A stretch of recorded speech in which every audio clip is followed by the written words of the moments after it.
I think we've tried to have a fluid walk-on program here and make it available to a lot of guys who want to play. And to me, they're such a tremendous asset. Not only the guys who end up playing, and there are always going to be a few guys who end up being overlooked, who walk on, who put in the hard work and the time and the effort. When you first come onto the team as a walk-on, either like you come as someone who didn't get the shot, didn't get the scholarship, so you're trying to, you have a chip on your shoulder. I mean, being a walk-on, it's pretty much what you make of it. You know, it's a second chance for you.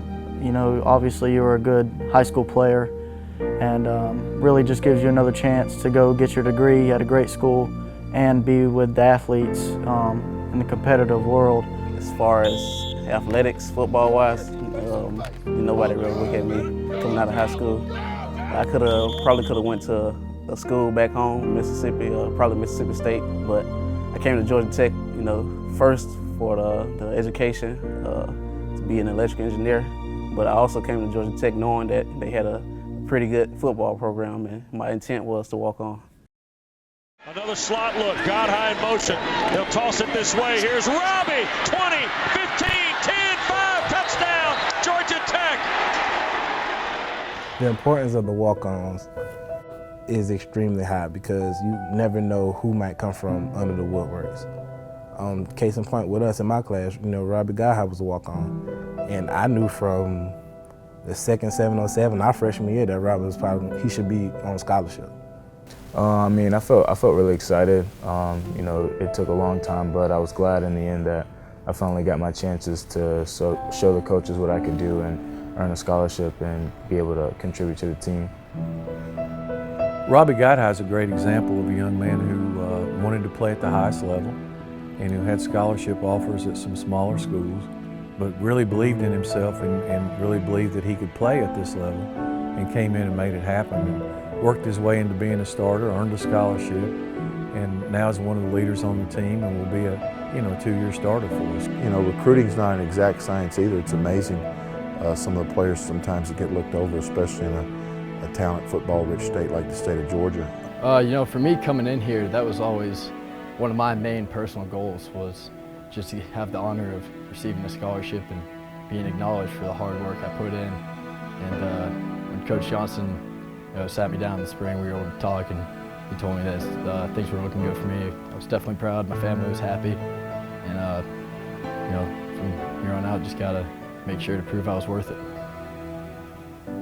When I see people like Robbie Godhigh and Matt Connors, you see the opportunity will be there if you just keep working hard. Because I know those guys have worked their hardest, and you can see they're very successful. Especially Robbie, he's been a great part for our team. He's helped us a lot. So it just kind of helps me strive and continue forward. Know that maybe if I keep working my hardest, my opportunity will come, and I just got to take advantage of it.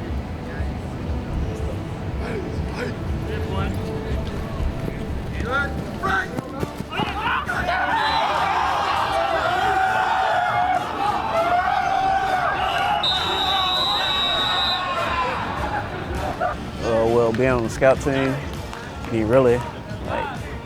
that's the only time that you get to actually play football during the fall, during the season or whatever. So I take that as my opportunity to show what I got. Whenever the ball's thrown to me, I have to make a play because you want to turn heads every time, especially at wide receiver. Every ball that's thrown to you, you want to make a catch. And during the scrimmages, every time your number's called, you want to make a play so you can start getting noticed by the coaches.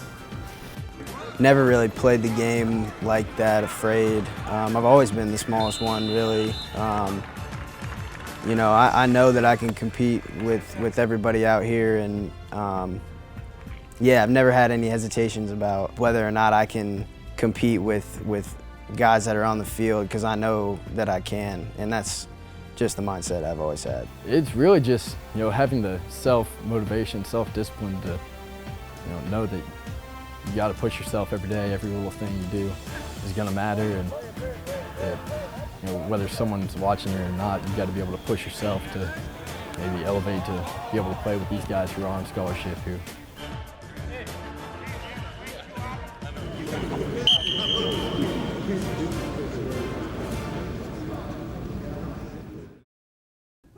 like I love football. I love the thrill of competition. So that's what keeps me coming back.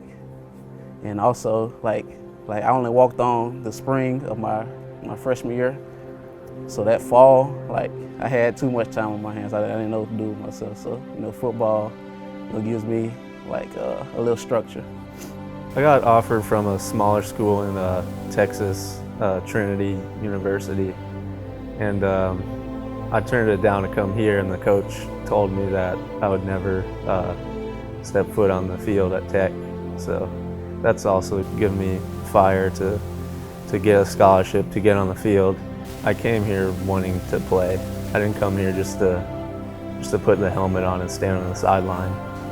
To me, basically, I've always been told that I couldn't do this, I couldn't do that because of my height. And so initially I committed to Wofford, and then a little bit after I committed, Georgia Tech came and told me that I could be a preferred walk-on. And in my mind, I knew I could play D1 football, so I decided to take that preferred walk-on choice and just step up to the challenge and show everybody that I can play D1 football. What keeps me motivated really is my perspective. These 5 years are way bigger than, how I feel right now sometimes, you know what I mean? Like when I'm struggling with it, I just gotta realize that the experience is gonna be worth it. It's difficult, you get some bumps and bruises, but it helps the team in the end, and that's what this thing is, a team effort. So we're trying to strive to get a goal, it's the ACC championship or better. So you just gotta know that whatever you're doing, whether it be hard or difficult, it's helping the team out in the end. If you go there with a bad attitude, then you probably won't do that well. But if you're positive and, do what you think you need to do to be better yourself, then, good opportunities may seize and come your way.